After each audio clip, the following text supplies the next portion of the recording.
नमस्कार दोस्तों, हमारे चैनल में आपका स्वागत है।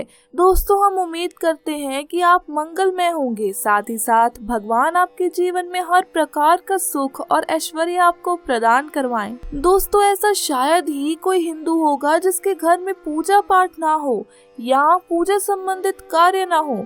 दोस्तों, पूजा पाठ तो हर कोई व्यक्ति करता है, उसके बाद भी वो यही कहता है कि पूजा पाठ के बाद भी उसे अपने जीवन में फायदा प्राप्त नहीं हुआ है। दोस्तों, इस प्रकार आपकी भी कोई शिकायत रहती है कि क्या पता कि जीवन में धन लाभ प्राप्त ना हो या पूजा पाठ में आपको फायदा प्राप्त ना हुआ हो, तो दोस्तों ये वीडियो आपके लिए ही है।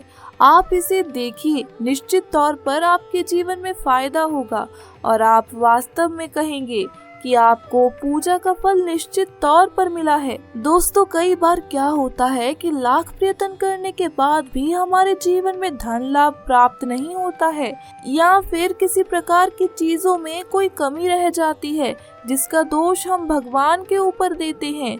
लेकिन दोस्तों, जिस प्रकार आप दीपक जलाते हैं, उस दीपक के अंदर कुछ छोटा सा बदलाव कर लेते हैं तो आप वास्तव में कहेंगे कि आपके जीवन में धन का आगमन हुआ है और आपके जीवन में खुशियां आई हैं। तो दोस्तों, बात करते हैं उपाय की कि आखिर आपको कैसे और क्या उपाय करना चाहिए ताकि आपके जीवन में आपको धन लाभ प्राप्त हो। दोस्तों, जैसे कि आप जानते हैं कि प्रत्येक हिंदू अपने घर के अंदर दीपक जलाता है। दोस्तों, आज का ये उपाय दीपक के लिए है, तो कमेंट में जय श्री राम जरूर लिखें ताकि ऐसी जानकारी आपको मिलती रहे। दोस्तों, सबसे पहले इस बात का ध्यान रखें कि घर के पूजा घर में जब भी आप दीपक जलाएं तो आपको दीपक तेल और घी दोनों के जलाने चाहिए। अगर आप में सामर्थ्य ना हो और आप घी का दीपक नहीं जला पाते तो आपको पूजा में तिल के तेल या सरसों के तेल का ज्यादा प्रयोग करना चाहिए, क्योंकि दोस्तों माना जाता है कि आप किसी भी अन्य तेल की बजाय अगर पूजा घर में सरसों के तेल का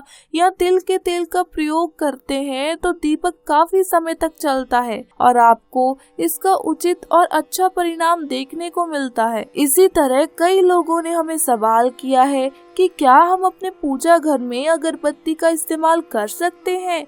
दोस्तों, निश्चित तौर पर आप अगरबत्ती का इस्तेमाल करें, लेकिन इसमें कुछ कारण है कि अगरबत्ती कहाँ जलाकर रखनी चाहिए ताकि आपको उसका अच्छा परिणाम देखने को मिले। तो दोस्तों, इस बात का विशेष ध्यान रखना चाहिए। इस बात को आप नोट कर लें कि आप अगरबत्ती वहीं जलाएं जहां आप दीपक जलाते हैं। ऐसा कोई भी विशेष प्रकार का नियम नहीं है, लेकिन इस बात का ध्यान रखें कि जो अगरबत्ती आप अपने पितरों के निमित्त जलाते हैं वो कभी भी भूल कर भी आपको अपने घर के पूजा घर के अंदर नहीं जलानी चाहिए, अन्यथा आपको उसके शुभ फल की बजाय दुखद परिणाम देखने को मिल सकते हैं। इसीलिए आपको इस बात का विशेष ध्यान रखना चाहिए। इसी तरह दोस्तों, अब बात करते हैं कि दीपक आपको कहाँ रखनी चाहिए जिससे आपको धन लाभ प्राप्त हो। तो दोस्तों, ध्यान पूर्वक सुने, निश्चित तौर पर आपका कार्य बन जाएगा। तो दोस्तों, सबसे पहला दीपक हमेशा आपको अपने इष्ट देव के सामने जलाना चाहिए। दोस्तों, माना गया है कि इष्ट देव को याद करके जलाया हुआ दीपक निश्चित तौर पर घर के अंदर बरकत लाता है और घर के अंदर फायदा दिलवाता है।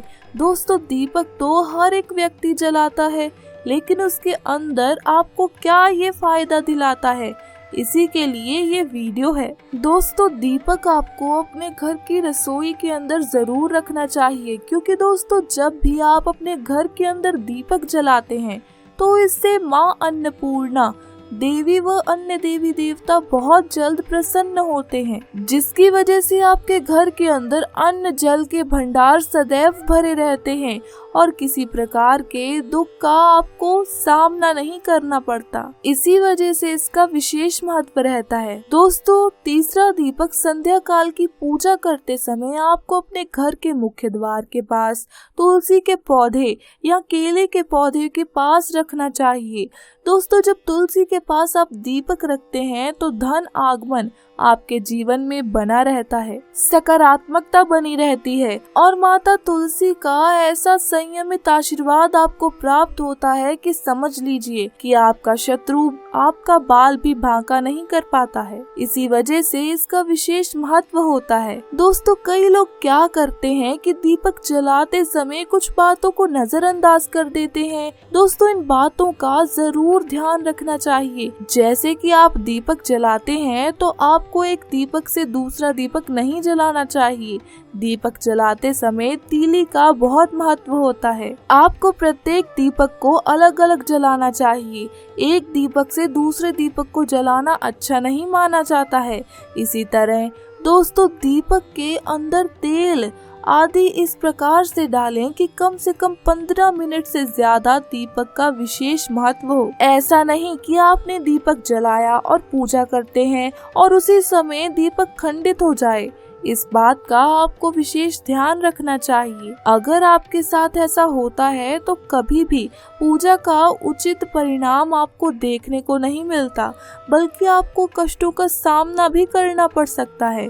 इसीलिए इस बात का विशेष ध्यान रखें कि दीपक में तेल उसी अनुपात में डालें कि जब भी आपकी पूजा समाप्त हो तो उसके बाद भी आपका दीपक जलता रहे। तो दोस्तों, कई बार क्या होता है कि जलते हुए दीपक का पूजा के बीच बुझना अशुभ माना जाता है, तो आप तुरंत ही भगवान से अपनी की गई गलती की क्षमा याचना करें, जिसका आपको अंदाजा नहीं है।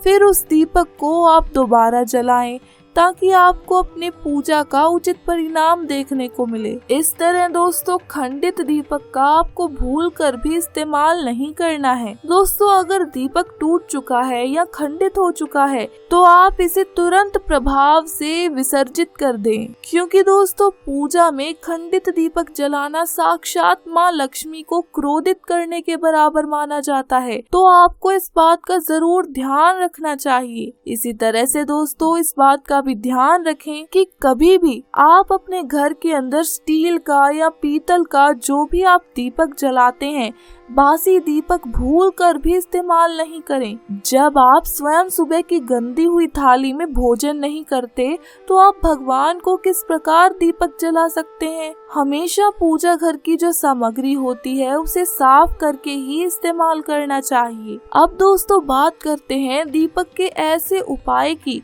जो आपके घर परिवार में समृद्धि और साथ ही साथ धन का विशेष आगमन करवाता है। तो दोस्तों, आज की वीडियो में बस इतना ही। मैं आशा करती हूँ कि आपको हमारी आज की वीडियो अच्छी लगी होगी। अगर वीडियो अच्छी लगी हो तो वीडियो को लाइक करें, ज्यादा से ज्यादा शेयर करें और हमारे चैनल को सब्सक्राइब करना ना भूलें। वीडियो को अंत तक देखने के लिए आपका बहुत बहुत धन्यवाद।